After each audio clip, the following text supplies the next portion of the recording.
Life of Pi, Chapter 55. The morning sun shows Pi the heavy rain that is making him so miserable. Finally, it stops raining, and as the sun warms him, Pi curls up and sleeps. When he wakes, he thinks about his leaky raft, which is a joke. He sees Richard Parker and thinks about plan number 6, waiting on his raft for the tiger to die. Pi now thinks it is a bad plan. The tiger will get hungry, swim over to Pi, and eat him. Also, tigers have been known to drink salt water.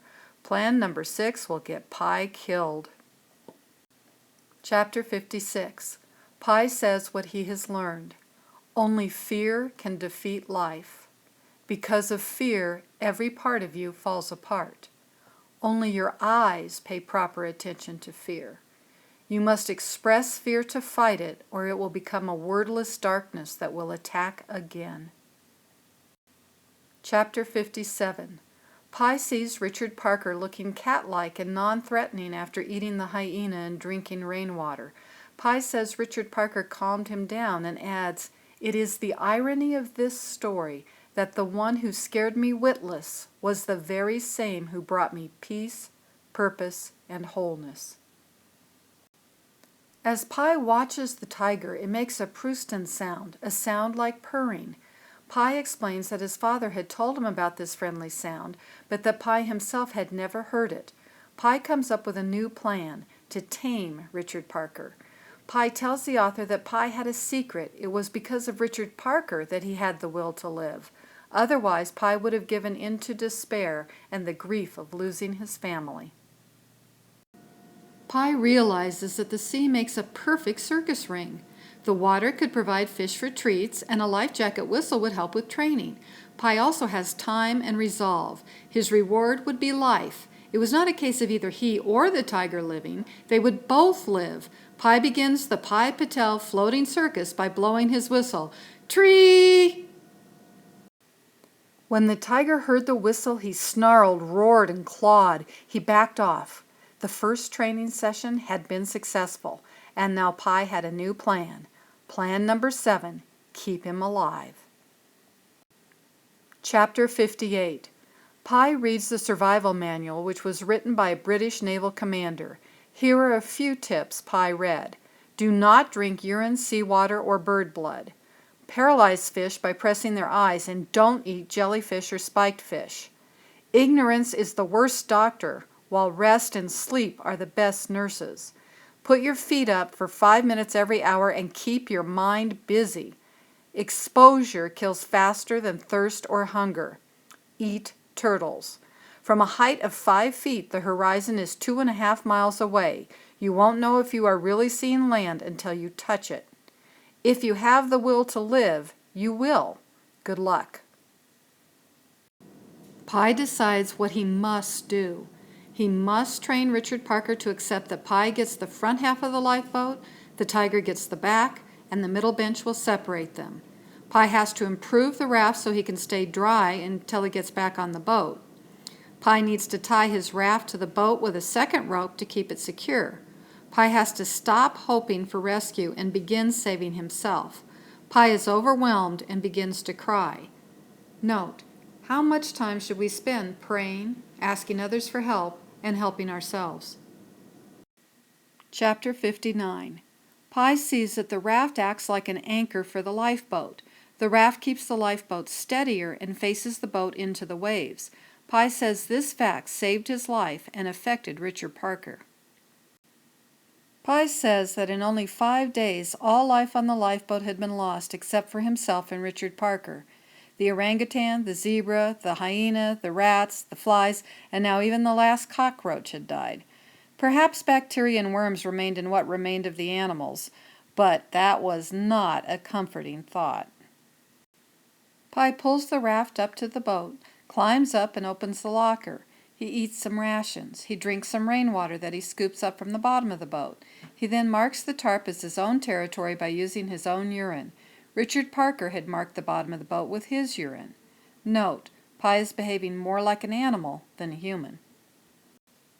Pi learns how to use a solar still to make fresh water out of seawater. He puts all 12 stills on a rope and attaches one end of the rope to the lifeboat and one end to the raft.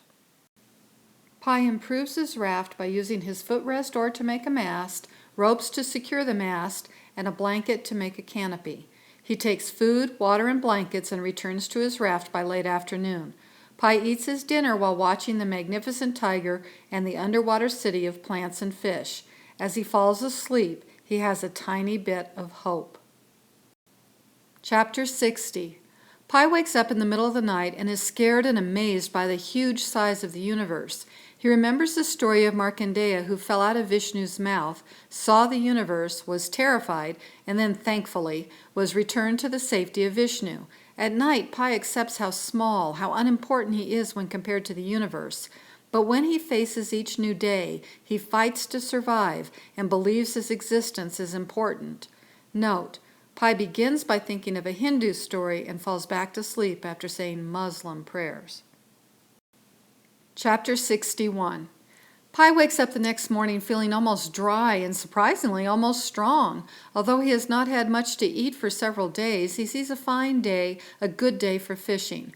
Pie goes to the lifeboat for fishing supplies. He decides to use pieces of his remaining shoe for bait. As he fishes, he feels many tugs on the line, but he catches no fish. He loses all of his shoe and some hooks, weights, and line. Pie is not worried because he had biscuits and water for breakfast. He has time to improve his fishing skills. Pie sees a turtle but doesn't grab it.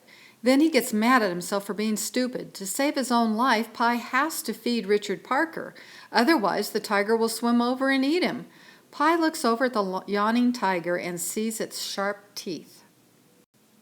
Pie goes to the lifeboat to search for something to use for bait. He sees Richard Parker and feels a sharp blow hit his face. Pie hears growling and thinks the tiger has hit him. Pie thinks he will soon die, but then he sees that it was not the tiger that had hit him. It was a flying fish. Pie picks up the fish which had fallen into the locker and throws it to Richard Parker, but the fish flies back into the water. Pie thinks all is lost when suddenly he and the tiger are hit by flying fish trying to escape chasing dorados and sharks. Note, Pie says that when the fish hit him, Pie felt like Saint Sebastian. Saint Sebastian was killed by a Roman emperor who did not like Christians. Will Pie keep his faith in God as he tries to survive? The result of the encounter with the fish was that Richard Parker ate several living fish, 6 fish ended up in the locker, and many more ended up on the floor of the lifeboat. Pie takes 1 fish and a hatchet back to the raft. To hold on to the slippery fish, Pie had covered it in a blanket. Pie now lifts the hatchet to cut off the fish's head, but he can't do it. He can't become a murderer. He had thrown a rat to a tiger, but to kill a living, moving thing? Pie knows he must kill the fish to survive. Pie puts down the hatchet, covers the fish's head with a blanket, and twists the neck until he feels the fish die.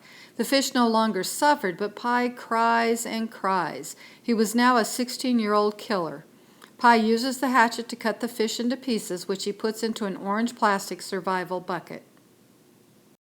Note, the adult Pie says, "I never forget to include this fish in my prayers."